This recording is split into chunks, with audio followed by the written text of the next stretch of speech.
Welcome back to Rise and Grind, and welcome to the very first episode of 2026. I am so glad that I waited to record this episode until the first week of the year because I am having an absolutely insane week that overlaps so much with today's episode. And I was kicking myself initially that I was not more on top of things by recording ahead of time, but I am so glad that I didn't. And so that is very unlike my Virgo nature, I must say. But something in the air must have told me to wait, so I did, and here we are. I hope everyone had a happy new year, happy holidays, all the things. I am very glad to be back. I have an insane year planned. I've never been more excited while being so calm at the same time. Usually I have a little bit of anxiety about the new year because I put too much pressure on myself. This year I have such a deep sense of knowing that everything I desire is so cleanly aligned. I'm just feeling very prepared, very good, very grounded. So I hope you are too. If you're not, obviously you're in the right place. And today we are talking about a concept that is all over the internet all the time, and an idea that I think if you want to make a shit ton of money in 2026, you have got to overcome this belief. I used to have a very real belief that wanting more money and consistently wanting to increase my income was basically the equivalent to me being a greedy ass bitch. And that is simply not the case.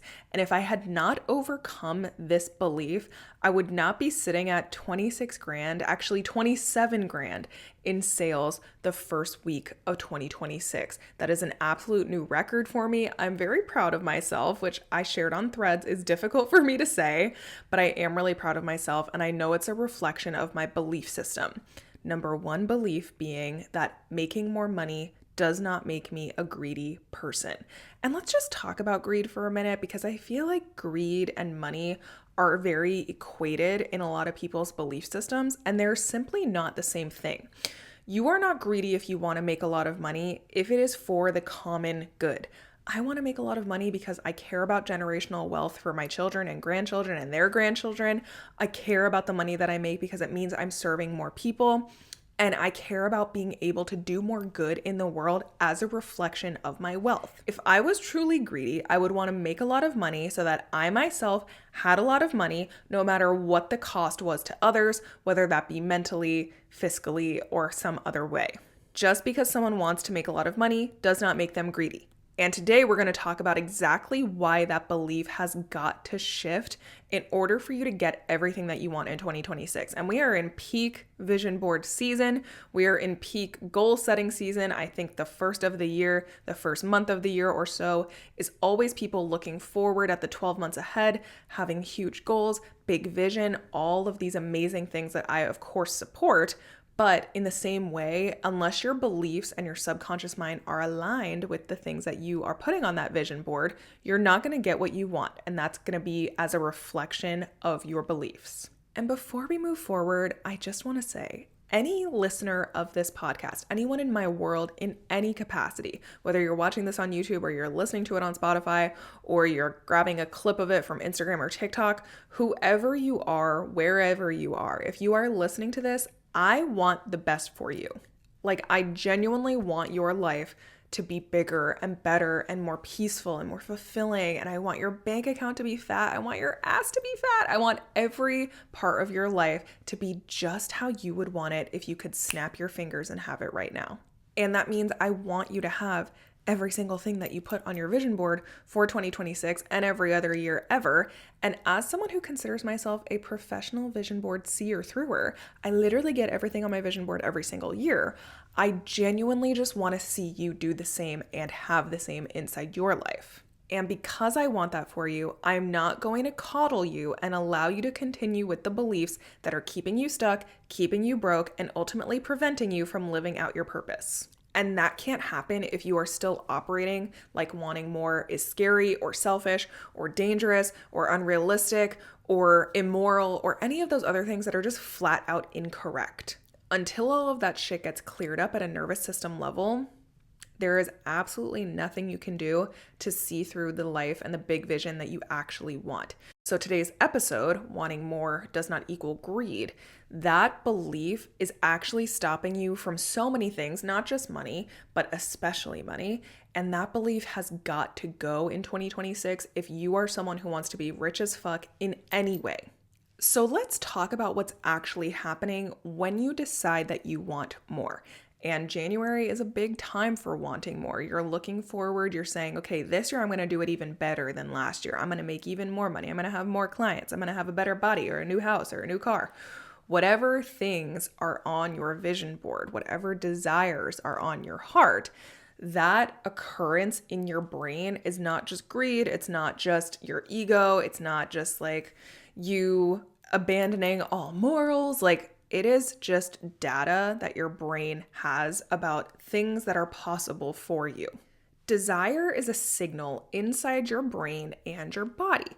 And this could be a signal for learning. It could be a signal for expansion, possibility, growth of any kind. It's this exciting thing for your brain that is actually tied to dopamine. And there's a lot of like buzzwords about dopamine, and I totally get it. It's very trendy right now to talk about dopamine, and that makes sense to me, but I don't think that people are giving the full story on social media. Dopamine is not just the pleasure chemical where, you get dopamine from like checking shit off of a list because you feel accomplished and pride.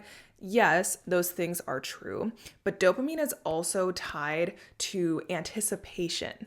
And when you are excited about a possibility, that is also a dopamine reaction inside your brain. And that is very important to know if you're someone who's a little nerdy like me and wants to know how things work. So essentially, when that dopamine goes off in your brain, it's a signal that's saying, this might be something I can do. This might be something that's like worth seeing through. I might be able to move forward and do this. Like, this is fucking exciting. And without desire, without that possibility in your brain, without wanting more, there is no growth. There would be no evolution. There would be no industrial revolution. There would be nothing if humans did not follow the desire that occurred in their brain and their desire for possibility. So when you feel pulled toward more money, when you feel pulled toward more peace or ease or clients or whatever, that's not you being a greedy ass bitch. It's literally your brain's job to move forward. It is doing exactly what it is designed to do. There's nothing wrong with you. And desire and wanting more is not a problem. And it's not the problem here. People think that wanting more is the problem and that if you want more, you're not grateful and you're greedy and all these things like we're talking about. But the problem truly about wanting more, if you don't have what you want, is what your nervous system believes about wanting more and also what it has learned to associate with wanting more.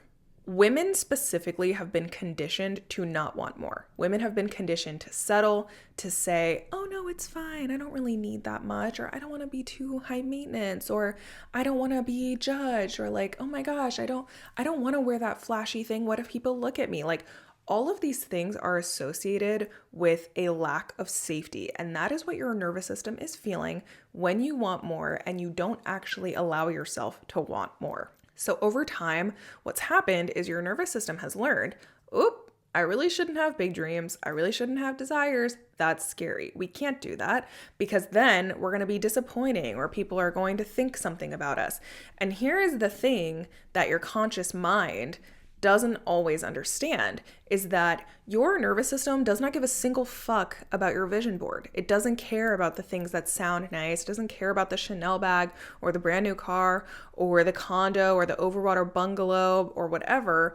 It only cares about what is subconsciously associated with danger of some kind. And I don't mean danger like you're going to be mauled by a bear, but that is what your nervous system thinks. That is the way it equates it. So being rejected or being overwhelmed or not fitting in, anything that might be required in order to get the more, quote unquote, that you are going for, those things feel like a threat to your nervous system and therefore will shut it down. And then what happens, this is my favorite thing because this is exactly what I used to do. Your nervous system shuts down by making everything sound logical when you stay small, right? So you're going to act like it's the mature thing to do or the wise thing, or you're just being grateful for what you have. So you're kind of shrinking your desire. Or my favorite thing, you're being spiritual. So you're not going to want more than you already have. And this is where a lot of people get stuck. I'm just going to be real with you. This is where a lot of people just stay the same year after year. And they want the thing and then they pull themselves back. And then they want the thing and then they pull themselves back over and over and over again. And they watch everyone else get what they want. And they're like, why don't I have it? But I'm so grateful for what I have. It's because you don't allow yourself to want more. And you're basically disguising your shrinking and you're contracting away from your desires as being responsible or, basically just being the responsible adult. We'll just leave it at that. However, I have this book called 100 Days of Believing Bigger. It's by Marshawn Evans Daniels. I love it. It's a devotional / journal. One of my clients, Taylor, shout out to you, recommended it to me years ago, and I'm obsessed with it. I bounce around in this book all the time. And here's another reason I am so glad that I waited until today to record this, because I used a reading out of here today completely at random. I let my private client of the day choose the number of the day we were going to read, and we just trusted that spirit was going to guide us. And we landed on a day with a fucking amazing quote, you guys, and I have to share it with you. It is so related to what I just said. It says this: believing only in what we can see, quantify, and prove is often just a way that the spirit of fear gets us to embrace a rational lie. Whoo! Y'all, a rational lie. Don't you love that shit?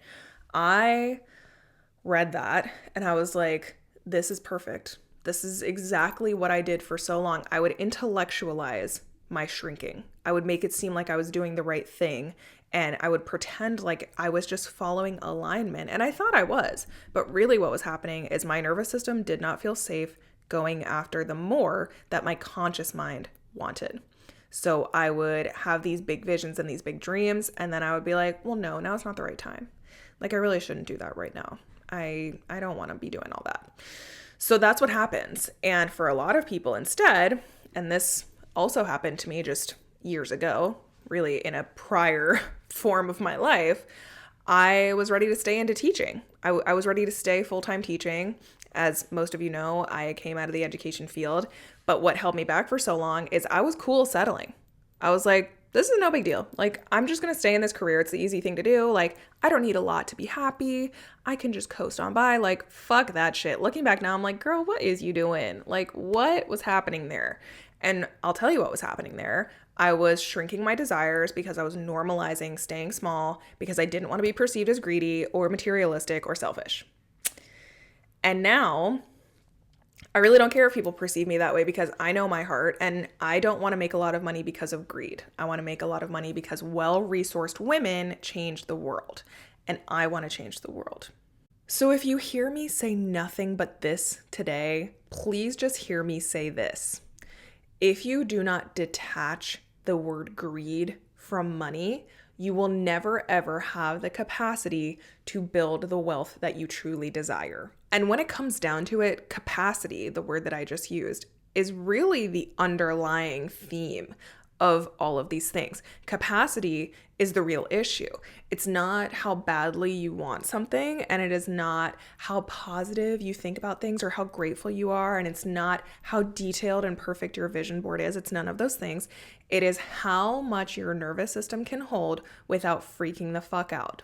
It is how much good shit it can hold, and also how much good shit while real life shit happens. You guys know it's my first year as a parent. I solo parent a lot of the time. I needed to expand my nervous system's capacity in order to hold that and building my business beyond my wildest dreams this year. It doesn't make sense. It's not logical, and I don't really care. I am doing what I know to be true, backed by neuroscience, backed by energy, and honestly backed by my belief in God, that I know my purpose in this world, and my responsibility in seeing through that purpose is nervous system capacity expansion. And here's the thing that I wish someone had told me, like, I don't know, 6 years ago or so, that all of this would prepare you for every single thing you say you want. Nervous system capacity expansion is the key, okay? Because more money is going to bring complexity. That's the truth. More freedom may bring a little more responsibility inside your business or a little more organization in the chaos of your life. More visibility may bring some judgment. More ease may bring the loss or discomfort of letting go of your victim mentality or things like that. There is duality here, and without the nervous system capacity to hold it, you aren't going to be able to have all of the good shit that you're praying for. If you don't feel safe holding the things you say that you want, you will find a way to sabotage it, delay it, minimize it, spiritualize it, all the way back until you're living your same familiar life, same familiar struggles over and over again until the day you die. And I realize that sounds very dramatic, but it's simply the truth. And that is how most of the population is living. They say things like, well, this is just who I am, or they have beliefs that never change. And that is why their reality doesn't either. So instead, when your body senses what having more of something might mean, like maybe a little more responsibility or a little bit more learning or whatever, instead of saying like, okay, let's expand, we can fucking do this, your nervous system is going to continue to say, abso-fucking-lutely not. Nope, we're not doing that, until you get to the point where you can expand capacity. And it's going to continue to shrink your desire before you even get a chance to see it through. It's going to continue to keep you procrastinating and delaying the things that you know would make a huge difference for your life, because nervous system safety is what determines your ability to manifest all the things that you want.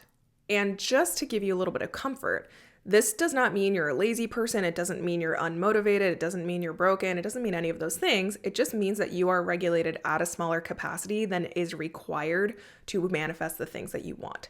So if you expand that capacity, perfect, you're ready to go. And just to take a little detour here that is connected, but it's a word I used a little earlier in the episode that I want to kind of circle back to: gratitude. Let's talk about gratitude for a moment, because people will say things like, but I'm really just grateful for the things I have now. Like, I don't need more. Like, I'm good. Like, I can just like live off of just enough or whatever. Like, I don't want to be ungrateful.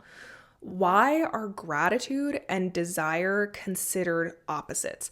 Why do people think just because you want more, that means that you're an ungrateful ass bitch about the things that you already have? You can appreciate your life and love your life and feel so thankful for your life and still want more. You can feel so excited and proud of what you've built already and still feel a calling to expand further, to serve more, to go deeper. Those two things can exist at the same time. You can be a grounded queen who is very present and in the moment while still having wildly insane ambition. I am so sick of these two things getting pinned against each other when actually they really complement each other when you allow them to work in tandem. And the true underlying problem here is when desire and gratitude do get pinned against each other, desire comes with guilt. Like you are being an ungrateful bitch and you need to stay small and shrink and stop being too much. And this feeling of guilt and shame that often brings up a lot of childhood wounds for people simply allows you to stay in the same place because you don't want to be perceived as someone who is different than who you truly are. But let me say this, and hear me loud and clear, my queen. Guilt will never build the capacity that is required to hold the life you say you want. Never. But desire and calibrating your nervous system to match that desire absolutely will. So if you are serious about the vision that you have for 2026 and you know like, okay, this is my fucking year, like new year, new me, all of this shit, which I hate that phrase, by the way. I can talk more about that if you like, but realistically, if you are actually genuinely serious about the shit on your vision board or on your list or in your dreams or whatever, this is the work you have to do. There is no way around it. There is no option to forego it, because maybe you get the things you want without regulating to that level, but you'll never keep it. So if you want to achieve those things and actually be able to have space to hold it, your nervous system capacity has to grow. It has to calibrate to the level that it's going to match the things that you want. So instead of asking, is it greedy of me to want this? Am I an ungrateful ass bitch for saying I want more? Start asking yourself, what would need to expand in me maybe my brain, maybe my body, maybe both. What would need to expand in me to hold this safely? How do I do this in a way where I become the woman that has the capacity for these things? Because here's the difficult thing, and I still kind of hate this. It sucks in the moment, but the capacity comes first. The capacity comes before the reality, queen. It's just like everything we talk about with subconscious reprogramming. The identity comes first, the capacity comes first, the reality does not. And so in the waiting, you have to have the audacity to continue to hold that capacity and maintain that identity before you have proof of it, because your nervous system needs evidence that it's working, and the behavior that you take as that version of you, the way that you behave until the reality catches up, is the evidence your nervous system needs in order to expand its capacity. Here's the thing. You do not get more, you do not receive more, you do not manifest more because you just want it so fucking badly. Like, wanting it isn't enough, and wanting it bad enough, it doesn't matter how badly you want it. It's not important how badly you want it. It can't help, obviously. But realistically, all it takes to get the more that you desire is to become the woman that can hold all of that and doesn't collapse or shrink or contract when things get a little scary and when her big vision is requiring her to rise up to a new level. And all of that starts with letting yourself want what you want without punishing yourself, without moral compass bullshit, without any of that, and without considering yourself a greedy ass bitch just because you want more than what you have. So if this episode challenges you a little bit and you feel a little uncomfortable, good, because change is uncomfortable. Growing pains are a real thing, and avoiding the work of capacity is what's keeping you stuck. So I hope that today lit a fire under your ass, a loving fire, of course, but I hope it did, because if you are here, it means you are capable of more and you desire more, and therefore your capacity has to grow. And we're going to kind of keep this theme for the rest of the month here on Rise and Grind. But if you want to learn exactly how to expand your capacity and you want the nervous system tools to be able to do that, Healing House is linked below. That is my membership where I drop weekly tools that shift your subconscious mind. They are all neuroscience backed, they are nervous system informed, and they are all created and curated by moi. So that is definitely the place to be if you want to expand your capacity in 2026. That is our theme in there for January. It's our theme here on Rise and Grind. And that is going to be a very, very expansive experience for everyone involved. So before we peace out of here, the last thing I really just want to say is your desires and the things that you want are not random. I'm a firm believer that they are an invitation from the divine to rise to a new level, to serve at a different level, to truly just drop into your purpose. And without seeing those things through, I truly just think you're missing out on so much. So please just allow yourself to want more, allow yourself to become the queen who can hold it, and allow yourself to be the woman who you just, like the woman of your dreams, who you know you can be.